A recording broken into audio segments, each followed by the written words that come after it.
Assalamualaikum warahmatullahi wabarakatuh.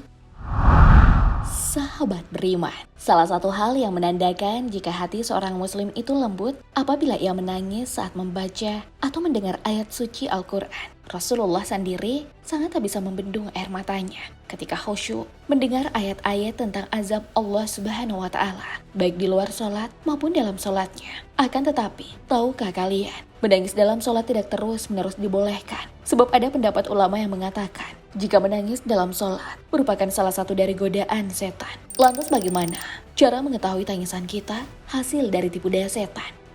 Tetap tonton terus video ini hingga akhir agar tidak sesat. Khusyuk dalam ajaran Islam merupakan sebuah kondisi idaman yang sering diinginkan oleh setiap umat muslim saat sedang mengerjakan suatu ibadah.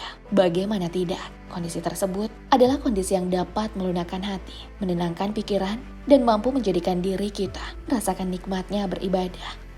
Menurut Imam Ibnul Qayyim, hal itu bisa terjadi karena khusyuk adalah keadaan hati yang seolah-olah terhubung kepada Allah, sehingga orang yang merasakan kekhusyukan akan dengan mudah mengagungkan serta memuliakan Allah. Bahkan istimewanya lagi, saat rasa khusyuk itu hadir dalam ibadah kita, maka tanpa disadari, terkadang mampu membuat seseorang meneteskan air mata lantaran mengingat kebesaran Allah Subhanahu wa Ta'ala.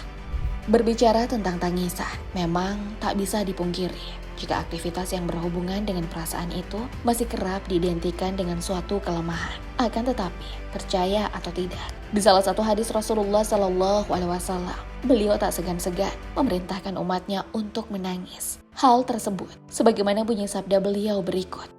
Wahai manusia, menangislah. Jika kalian tidak mampu menangis, maka berpura-puralah kalian menangis. Karena sesungguhnya, penduduk neraka adalah orang yang tak pernah menangis semasa di dunia. Dan barulah ketika di neraka, air mata mereka seperti aliran sungai yang berada di wajahnya. Hadis riwayat Abu Ya'la.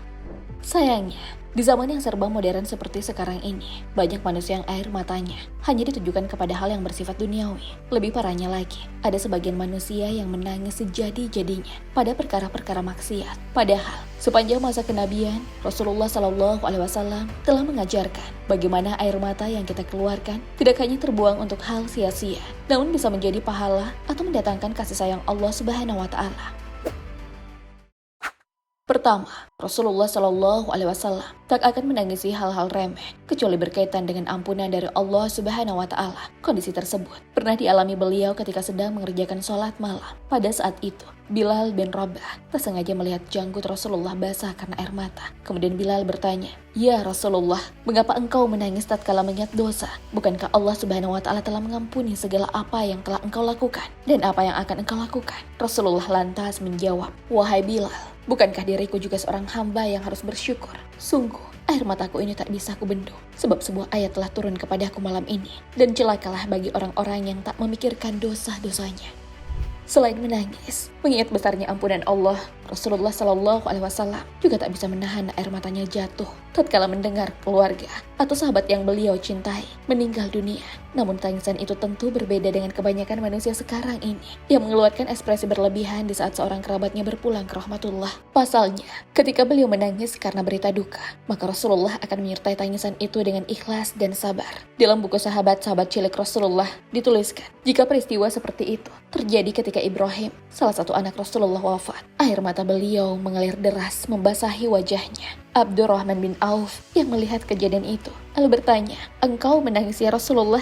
Bukankah kau sendiri melarang menangisi kematian seseorang?" Dengan suara lirih, beliau berkata, "Ibnu Auf, tangisanku ini adalah ungkapan kasih sayang. Aku tidak pernah melarang seseorang meneteskan air matanya, tapi yang kularang dari umatku saat berduka adalah meratap histeris, menampar wajahnya, dan merobek-robek pakaiannya."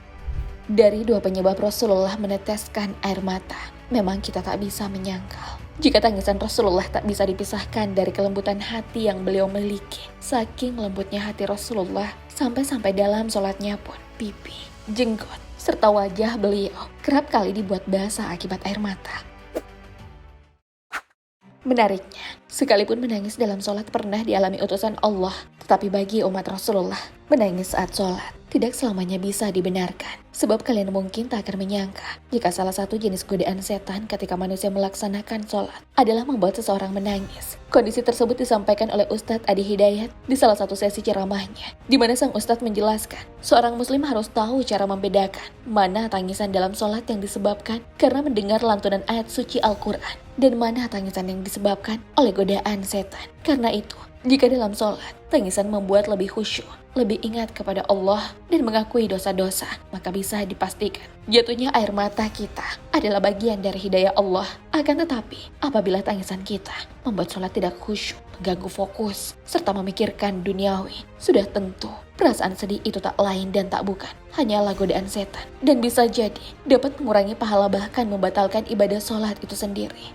Berdasarkan pernyataan yang dilontarkan oleh Ustadz Adi Hidayat tentang batalnya sholat karena suara tangis, entah itu tangisannya hasil dari godaan setan atau menghayati bacaan imam, bukanlah hal baru dan sudah menjadi topik diskusi para ulama-ulama mazhab. Menurut pendapat mayoritas ulama Syafi'iyah, dikutip dari kitab Nihaya Al-Muhtaj, menangis tidaklah membatalkan sholat asalkan tangisan itu tidak disertai dengan keluarnya suara. Sebab bila tangisan itu menimbulkan suara yang ditandai dengan terucapnya satu atau dua huruf, maka bisa dipastikan sholat itu batal. Akan tetapi, dalam kitab Hasyiah Al-Bujairami disebutkan bahwa tangis yang mengeluarkan suara tidak bisa disamaratakan sebagai penyebab batalnya sholat. Sebab tak bisa dinafikan, di luar sana ada orang yang menangis ketika sholat, bukan karena disengaja. Dan apabila tangis yang tidak disengaja itu tak bisa dihentikan dan terus berlanjut sampai mengeluarkan suara, maka sholatnya tetap dihukum misah.